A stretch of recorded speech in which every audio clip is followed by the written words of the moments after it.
Eh bien salut tout le monde, c'est AZK, bienvenue pour ce DeFi Actu du 12 février 2024, j'espère que vous allez bien. Le programme n'est pas trop chargé pour aujourd'hui, on commence avec Bitcoin qui a atteint les 50 000 dollars ou selon les exchanges qui étaient très proches des 50 000 dollars. C'est intéressant parce qu'on revient sur des niveaux qui sont très ronds, très psychologiques, hein, les 50 000 dollars et accessoirement comme on a à peu près 20 millions de Bitcoin, bah on tape aussi les 1000 milliards de market cap. C'est pas un petit chiffre honnêtement, 1000 milliards. Et pour ce qui est du marché crypto total, on est très proche des 2 milliards, en tout cas sur CoinGecko. Je sais qu'il y a certaines sources comme TradingView, CoinMarketCap qui ont des valorisations un peu plus faibles que sur CoinGecko. Mais voilà, globalement on est très proche des 2000 milliards, c'est quand même dingue. Et là j'ai du mal à croire honnêtement qu'on n'est pas en bull run. J'avais fait une vidéo sur la chaîne principale il y a quelques mois pour vous dire qu'on était en bull run, j'avais avancé plusieurs arguments. Bah là j'ai au moins une dizaine voire une quinzaine d'arguments qui se sont ajoutés depuis cette vidéo et j'ai prévu d'en faire un petit thread. Donc voilà, n'hésitez pas à me suivre du côté de X, hein, vous avez le lien dans la description. Je risque de faire un thread sur pourquoi on est en bull run. Alors j'ai pas la science infuse, je peux pas l'avérer, mais il y a plein de choses qui me font penser que clairement on n'est pas dans une phase d'accumulation ou quoi que ce soit. Voilà, là le Bitcoin aux 50 000 dollars en plus, c'est plutôt sexy, ça donne envie. Et ce matin, on avait Joe Biden qui nous a posté cette image. Alors voilà, hein, dans les cryptos, c'est un mème qui est assez connu, les yeux laser, hein.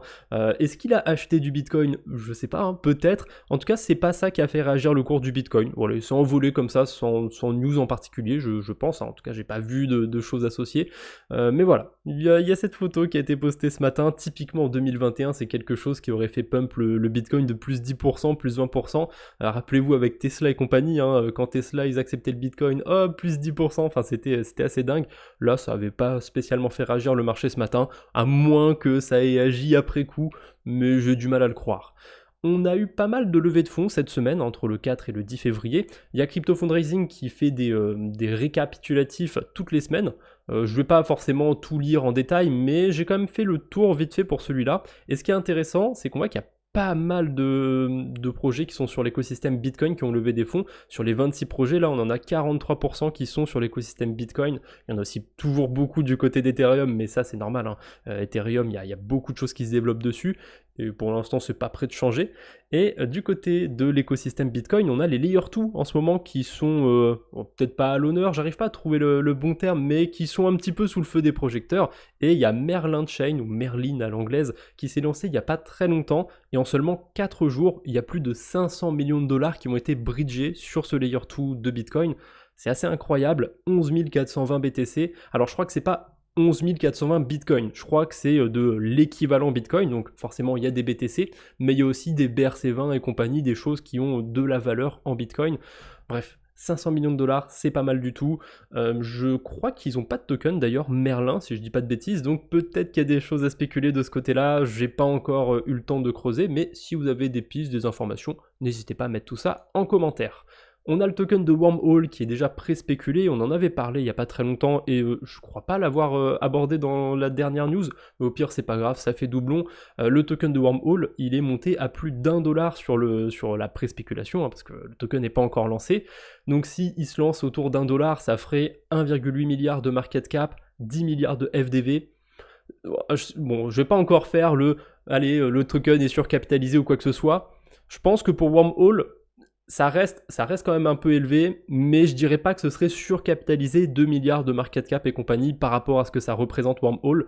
Néanmoins, Wormhole, ils ont dit dans leur tokenomics qu'il y aura un airdrop. Et je pense que s'il sort autour de 1$ ou quoi le token Wormhole, ça risque d'être un airdrop, mais très très très juteux. À voir, Wormhole ça existe depuis assez longtemps, hein. Ça fait 3-4 ans je crois que le bridge existe, donc les critères risquent d'être assez compliqués. Je pense que ceux qui s'y sont intéressés très récemment, ça va être trop tard et la snapshot a déjà été prise, donc voilà, ça sert à rien de continuer de le farmer, hein. Utilisez-le si vous en avez besoin, et de toute façon c'est ce que je fais en général avec les bridges, je me force pas à aller les farmer, je les utilise quand j'en ai besoin. Maintenant on a 10 000 bridges, voilà, on perd vite des sous sur les bridges parce qu'il y a beaucoup de frais je trouve, donc faites attention de ce côté là. Mais Wormhole, je croise les doigts franchement, je sais que je l'ai un peu utilisé, donc on verra bien, j'espère avoir une bonne surprise, mais bon, faut pas que je me mette trop d'attente parce que si je suis pas éligible à l'airdrop, j'aurai peut-être un peu les boules. Solana Mobile, le Saga 2, rappelez-vous, il est en précommande depuis quelques jours, et en moins de 30 jours, ça y est, les 100 000 précommandes ont été atteintes. Il y a pas très longtemps, je vous avais dit qu'ils avaient passé les 60 000, là, a priori, ça s'est bien accéléré sur la fin. Bon, bah écoutez, a priori, c'est bon, il en fallait au moins 100 000 précommandes pour lancer la production, donc on verra quand est-ce que ça va arriver et compagnie.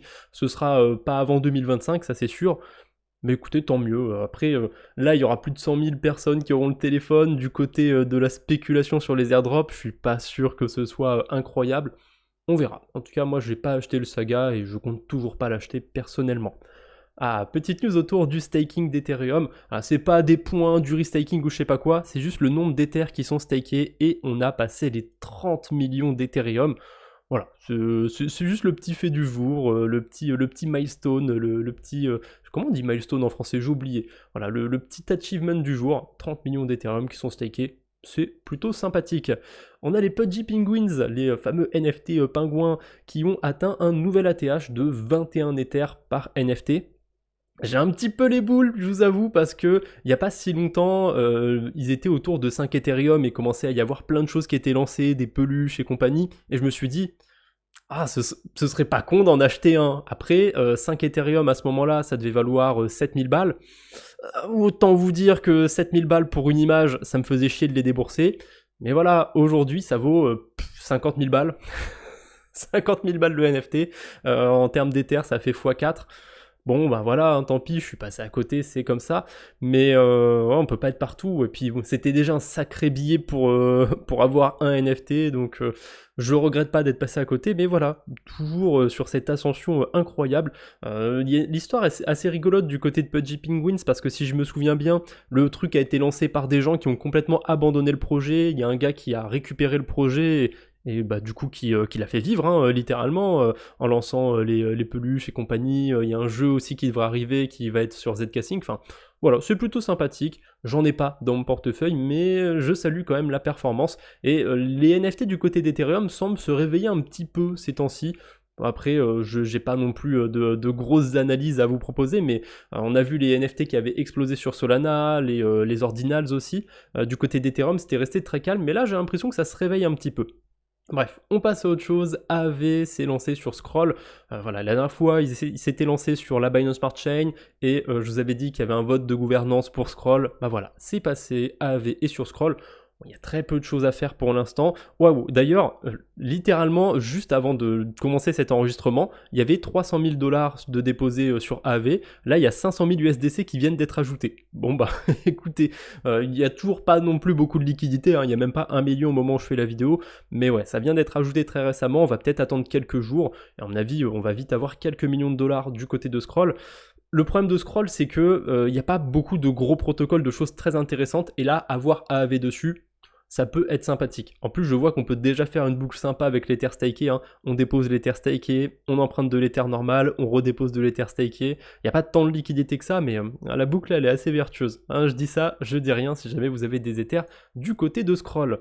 Gravita, le protocole qui émet le stablecoin GRAI, hein, G-R-A-I, ils se sont déployés sur Optimism. Alors en ce moment ils enchaînent, hein. Il n'y a pas longtemps ils se sont déployés sur Mental, j'en avais pas parlé mais voilà, au moins je vous le dis maintenant, ils sont déjà sur Arbitrum, sur Zcasing, sur Ether.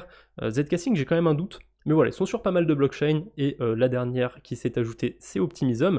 Et il y a une pool du côté de Vélodrome qui est plutôt sexy, hein. 65% de rendement sur une pool LUSD GRAI. Alors je suppose que c'est essentiellement payé en token vélo, donc le token de Vélodrome. Voilà, plutôt sympathique, plutôt sexy, à moins que je me trompe et que ce soit les Brime. Non, ça a l'air d'être vraiment la pool de stablecoin. Voilà, 65% sur des stablecoins, qui dit mieux. D'ailleurs, Gravita, ils avaient retweeté un autre truc, c'est du côté de Mental cette fois-ci. Petit lien que j'ai fait sans faire exprès. Mental, ils vont nous annoncer quelque chose demain. Bon, désolé, je sais pas ce qu'ils vont annoncer, j'ai pas trop d'idées de ce qu'ils pourraient annoncer, peut-être des incentives sur l'écosystème Mental, hein. C'est le truc du moment, et puis ils avaient prévu de distribuer des tokens à des protocoles, je sais pas si ça s'est déjà fait ou si justement ils vont bientôt enclencher ce programme de liquidité. On verra bien, dans le prochain DeFi Actu, on parlera de ce que c'est cette petite annonce, n'hésitez pas à dire ce que vous pensez que ça va être en commentaire. Uniswap nous partage un truc très intéressant du côté de Base. Le nombre d'utilisateurs a fait x7 en 2 mois. Alors, c'est Uniswap, mais je pense qu'on peut l'étendre à Base. Peut-être pas que sur la blockchain Base, il y a 7 fois plus d'utilisateurs, mais c'est clair qu'en 2 mois, il y a dû avoir beaucoup plus de monde. Hein. Si d'un coup, il y a plein de gens qui se mettent à utiliser Uniswap, généralement, c'est qu'il y a plus de monde sur la blockchain. Parce que Uniswap, du côté de Base, ça reste quand même un des protocoles incontournables. Et c'est intéressant, parce que je trouve que l'écosystème Base est un petit peu sous-évalué, un petit peu sous-coté. Voilà, il n'y a pas d'airdrop à farmer de Base, parce qu'en tout cas, ça m'étonnerait qu'il lance un token un jour, donc c'est un peu moins sexy comme écosystème, vous voyez, mais je sais pas, il y a des choses très sympathiques du côté de Base, il y a beaucoup de protocoles qui build là-bas, parce que justement, comme il y a Coinbase derrière, c'est, je vais pas dire safe, mais vous comprenez l'idée quand même, il y a une certaine image déjà qu'on peut se faire de ce layer 2. Donc voilà, a priori, il y a des gens qui vont du côté de Base. Moi, j'ai déjà bien utilisé Base. En ce moment, je suis plus en train de découvrir d'autres écosystèmes, mais je garde toujours un œil sur Base parce que, à mon avis, il y a des choses qui sont un petit peu sous-évaluées de ce côté-là. Deux petites news du côté de Sui. La première, c'est autour de Scallop. Scallop, c'est un des protocoles principaux de lending. Hein. De toute façon, il n'y en a que deux, je crois. Il y a Scallop et il y a Navi. Peut-être qu'il y en a d'autres, mais ils sont tout petits. Hein. Les deux gros protocoles, c'est Scallop et Navi. Et on a des protocoles qui viennent par-dessus Scallop, où on peut optimiser ses intérêts. On a Kai Finance et on a Pearl Finance aussi, mais là, il parle que de Kai. Et je le savais pas, mais quand on va déposer des cryptos sur Kai Finance, on peut quand même farmer l'airdrop de Scallop. Parce que sur Scallop, on a un système à points, etc.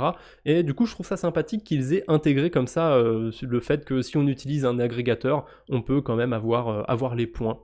C'est plutôt sympathique. Kai Finance, en plus, ils n'ont pas de token, c'est pas très connu. Voilà, on sait jamais, on peut peut-être faire d'une pierre deux coups, et ce qui est cool sur Kai Finance, c'est qu'on peut déposer des USDC et ça va réinvestir les intérêts qu'on génère sur le protocole. Pourquoi pas, si vous avez des tokens sur Sui, n'hésitez pas à jeter un coup d'œil. Je vous mettrai peut-être les liens en description si j'y pense. Et la deuxième news que j'ai sur Sui, c'est Cetus. Il n'y a pas très longtemps, ils étaient arrivés dans le top 15 en termes de volume. On a sur DeFi, je sais pas si c'est sur DeFi Lama d'ailleurs que ça vient. Ça doit être plutôt du côté de CoinGecko que ça vient cette source. On a la liste, le classement plutôt des DEX et du volume sur 24 heures. Et là, Cetus, il s'est classé à la 8e place il n'y a pas très longtemps, 61 millions de dollars de volume. Il se passe quand même quelque chose en ce moment du côté de la blockchain Sui, les chiffres grimpent. Alors ça me fait un peu peur parce que tout ce qui grimpe vite comme ça va vite redescendre et je pense que quand il y aura plus d'incentive du côté de la blockchain Sui, quand il y aura plus d'intérêt bonus, quand les gros airdrops seront passés et compagnie, je vois difficilement ce qui va retenir les gens sur cet écosystème. Et voilà, je veux pas être pessimiste ou quoi du côté de Sui, hein, ça se trouve tout va très bien se porter, le token Sui va aller à 10 $, j'en sais rien. Mais j'ai du mal à croire que cette hype elle dure encore longtemps. Après, on verra bien. D'ailleurs, il y a un gros déblocage de tokens, il me semble, en avril du côté de Sui, donc soyez quand même prudents par rapport à ça. Et la dernière petite news que j'ai pour aujourd'hui, c'est un peu plus personnel, mais je travaille en ce moment sur un tableur qui clairement, je veux faire le Wikipédia des airdrops, mais sous forme de tableur. Et j'ai commencé un petit peu à avancer dessus. J'essaye encore de prototyper tout ça, de trouver un petit peu la manière d'agencer les choses. Et allez, je vais vous montrer un petit peu à quoi ça ressemble. Pour l'instant, j'avais fait ça autour des blockchains à farmer, donc là j'avais mis les principaux layer 2, et j'avais imaginé un système comme ça où on a les informations principales et on peut déplier sur chaque projet, avoir plus d'infos, etc. Mais le problème c'est que quand je partage le tableur, quand vous êtes en lecture seule, vous pouvez pas déplier comme ça à votre guise. Vous pouvez pas le faire du tout d'ailleurs. Donc c'est un petit peu embêtant. Donc, pour l'instant, j'ai commencé à prototyper ça du côté des bridges. J'ai imaginé plutôt quelque chose de manière horizontale, on va dire. D'ailleurs, pourquoi ça c'est gris? Pourquoi c'est pas vert? Je vais pas me poser de questions, je vais pas me casser la tête avec ça. Bref, j'ai imaginé quelque chose plutôt de manière horizontale. Alors peut-être que là c'est un peu trop gros, je pourrais mettre les textes en un peu plus petit pour essayer de gagner un peu de place. Mais voilà, pour l'instant ça donnerait quelque chose comme ça. J'ai mis des projets assez communs pour commencer, histoire de me donner une idée. Et voilà. On va retrouver les informations principales, donc là pour les bridges on a le nom, le logo, les blockchains compatibles. Bon, pour les bridges c'est difficile de mettre les blockchains parce que au début je l'avais fait pour mes zones, mais on a une liste de 50 blockchains, c'est un petit peu débile. Là on a les différentes notes, donc difficulté à farmer, est-ce qu'on est early, est-ce qu'on a quel budget il faut pour farmer. Bon, ça, c'est pas très pertinent, je trouve, pour les bridges, parce que autant on peut faire plein de petits bridges en des blockchains où ça coûte pas très cher et du coup claquer quasiment aucun frais, soit s'amuser à bridger sur Ethereum et compagnie et payer des blindes de frais. Pareil, c'est pas forcément du budget si on l'utilise juste quand on en a besoin. Donc je pense que ce truc de budget pour les bridges, ça va dégager. Ensuite, les levées de fonds, très important, sourcer bien évidemment, comment le farmer, le minimum hein, de choses à savoir, éventuellement des vidéos, des threads sur le sujet, hein. Si je peux me permettre en plus de ça de mettre des liens, je vais en profiter, des liens vers mes vidéos, mes threads, hein, pas des liens affiliés, attention, peut-être qu'il y en aura, mais je sais pas, je pense que je vais limiter de ce côté-là, parce que je veux vraiment avoir un truc un peu pur, on va dire. Et justement, quand je vous sortirai la vidéo sur la chaîne principale pour vous annoncer que ce tableur est lancé et compagnie, je vous expliquerai un petit peu le modèle économique qu'il y a derrière la chaîne YouTube, etc. Je vous spoil pas trop pour l'instant, mais voilà, c'est dans mes projets du moment. Et là, le tableur, ça va être quelque chose d'encore plus grand que mes 3 vidéos sur les airdrops à farmer en 2024, puisque ça va être mis à jour. Pour l'instant, j'ai une grosse liste d'airdrops, je crois que je suis à 140 projets. Ça veut pas dire qu'il faut aller tout farmer, mais au moins, ça donne de la matière. Et voilà, j'ai aussi prévu de... Je l'avais pas dit, donc je termine. J'ai aussi prévu de mettre quelques stratégies qu'on peut faire sur chaque projet. Éventuellement, même changer de temps en temps, mettre les stratégies à jour pour avoir des choses... récurrentes à faire, peut-être même mettre une page avec les trucs du moment, vous voyez, faire un onglet tendance en fait sur mon tableur, ça pourrait être sympa, et là pour l'instant il n'y a rien, mais je veux aussi penser à faire une liste où il y a tous les airdrops qu'on peut réclamer, mettre les dates jusque quand c'est possible, les liens, etc. Enfin voilà, j'essaye vraiment de faire le truc le plus carré possible, ça va me prendre un petit peu de temps, et si vous voulez m'aider, n'hésitez pas à rejoindre le Discord, si j'oublie de mettre le lien dans la description, n'hésitez pas à me le demander gentiment en commentaire, je vous donnerai le lien, ça m'arrive assez souvent de l'oublier, donc n'hésitez pas à me le rappeler dans les commentaires. Voilà, c'est tout ce que j'avais pour aujourd'hui, j'espère que ce petit DeFi Actu plus, parce que là j'avoue que j'ai un petit peu débordé aujourd'hui, j'espère que ça vous aura plu. Oh là, ma phrase elle était bizarre, j'ai un petit peu débordé, j'espère que ça vous a plu. Tant pis, c'est pas grave, on se retrouve bientôt j'espère, d'ici là portez-vous bien, salut tout le monde.